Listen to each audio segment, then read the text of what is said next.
أمة يدعون إلى الخير ويأمرون بالمعروف وينهون عن المنكر وأولئك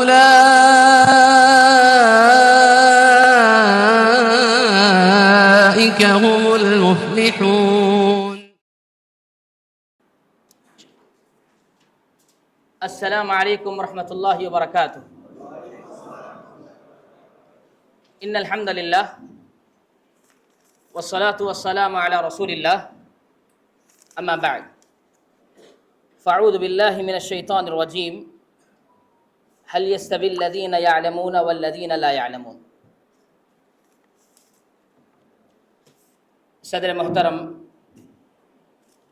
امیر صوبہ جمعیت اہل حدیث، مہمان خصوصی استاد محترم حافظ عبدالقیوم حفظہ اللہ،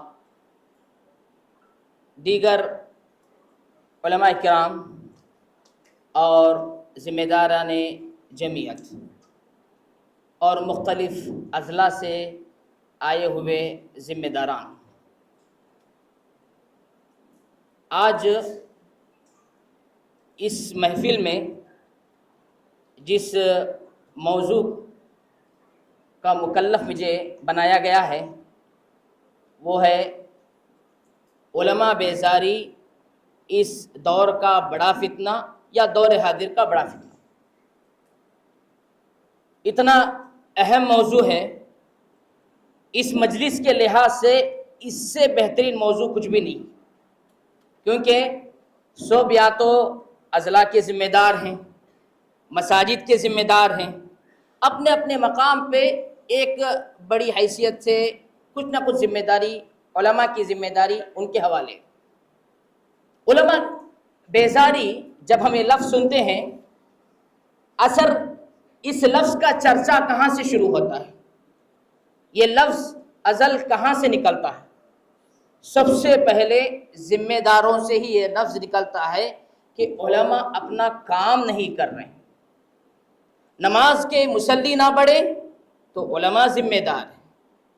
اگر رمضان کے لوگ روزے نہ رکھیں تو علماء ذمہ دار ہیں. اگر لوگ حج کرنے نہ جائیں تو علماء ذمہ دار ہیں. یعنی علماء بیزاری کا یہ جو فکرہ ہے یہ ذمہ داروں سے شروع ہوتا ہے. تو اس مجلس میں میں تمام سے درخواست کرتا ہوں غور سے ان باتوں کو سماعت فرمائیں، اخلاص کے ساتھ ان باتوں پر عمل کرنے کی کوشش کریں. اللہ تعالیٰ ہمارے بیٹھنے کو قبول فرمائے. میرے موضوع کو میں نے 3 حصوں میں تقسیم کیا ہے. پہلے علماء کا مقام و مرتبہ کیا ہے. نمبر 2 ما ہی الفتن التي تقع عند فقد العلماء. جب علماء کا فقدان ہو جاتا ہے، علماء نہیں رہتے ہیں، تو کون سے فتنے واقع ہوتے ہیں. نمبر 3 اسباب تباعد العلماء، یعنی علماء سے دوری کی وجوہات کیا ہیں، اس کا حل کیا ہے. یہ 3 پہلوؤں پہ مختصر انداز میں کچھ باتیں رکھنے کی کوشش کروں گا. پہلی بات تو یہ ہے، علماء کی اہمیت کے بارے میں آپ نے بہت ساری باتیں سنی ہوں گی. اللہ تعالیٰ نے گواہی دی، فرشتوں نے گواہی دی، اس کے ساتھ اللہ تبارک و تعالیٰ نے اولو العلم علماء کو جوڑا. اللہ تعالیٰ نے کہا قل هل يستوي الذين يعلمون والذين لا يعلمون، کیا جاننے والے اور نہ جاننے والے برابر ہو سکتے ہیں؟ اور اللہ کے رسول صلی اللہ علیہ وسلم نے کئی احادیث میں علماء کی فضیلت بتاتے ہوئے فرمایا ایک عالم کی فضیلت عابد پر اس طرح سے جس طرح سے 14ویں کا چاند کی فضیلت کس پر ہے؟ ستاروں پر ہے. اس طرح کی بہت ساری باتیں آپ نے علماء کی فضیلت کے بارے میں، علماء کی اہمیت کے بارے میں سنی ہوگی. سلف صالحین میں سے ایک عالم دین فرماتے ہیں العلماء مصابیح الزمان. علماء کیا ہیں؟ زمانے کے چراغ ہوتے ہیں. وانجم الدجا، اور وہ تاریکی کو دور کرنے والے ستارے ہوتے ہیں. اور فرماتے ہیں وبہم یہتدی الحیران، آدمی جو پریشان رہتا ہے، گمراہ ہوتا ہے، وہ علماء کے ذریعے سے ہی اپنی راہ ڈھونڈتا ہے. وہ فرماتے ہیں وینیر الجاہل، ایک جاہل کیا کرتا ہے، اس کے ذریعے سے روشنی پاتا ہے علماء کے ذریعے سے. وَيَحْيَ الْقَلْبُ الْمَيِّتِ، اور مردہ دل علماء کی وجہ سے زندہ ہوتے ہیں. کتنی اہمیت کا قول ہے. امام احمد بن حنبل رحمۃ اللہ علیہ علماء کی اہمیت بتاتے ہوئے فرماتے ہیں الناس محتاج الى الطعام والناس محتاج اکثرهم الى من الطعام الى الشراب الى العلم. لوگ جو ہے نا علم کی طرف، علم کے ایسے محتاج ہیں، ان کے کھانے پینے سے زیادہ محتاج. کیوں؟ لأن الطعام تحتاج الیہ فی اليوم مرۃ او مرتين. فرماتے ہیں کہ آدمی کو کھانے پینے کی ضرورت دن اور رات میں 1-2 مرتبہ پڑتی ہے، لیکن علم کی ضرورت بعدد الانفاس، اپنے سانس، جس طرح سے اس کی سانس کی ایک ایک سانس نکلتی ہے، اس پر جتنی علم کی ضرورت ہے وہ علماء اس کو مہیا کرتے ہیں. میرے بھائیوں، علماء کی اہمیت کے بارے میں اگر سلف صالحین کا یہ قول سنیں، فرماتے ہیں موت العالم ظلمۃ فی الاسلام لا یسدها شیء. ایک عالم دین کی وفات اس طرح سے ہے گویا کہ ایک دراڑ ایک قلعے میں واقع ہو گیا ہے، اس دراڑ کو کوئی چیز پورا نہیں کر سکتی.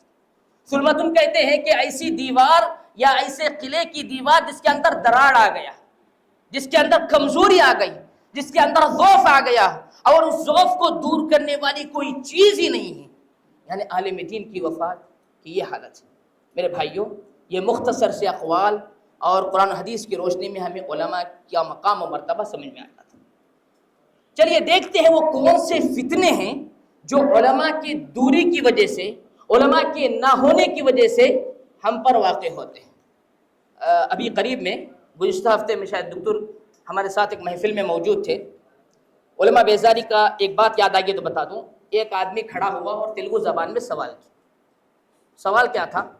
گرو گارو انتمندی مدنیل النارو، انتمندی عمریل النارو، ఇంతమంది మొహమ్మదీలు ఉన్నారు, ఇంతమంది ఉలమాను ఉన్నారు, ఏమిటి దీని పని ఏం అవ్వట్లేదు, అల్లా మీతో ఏమైనా కోపంలో ఉన్నాడా?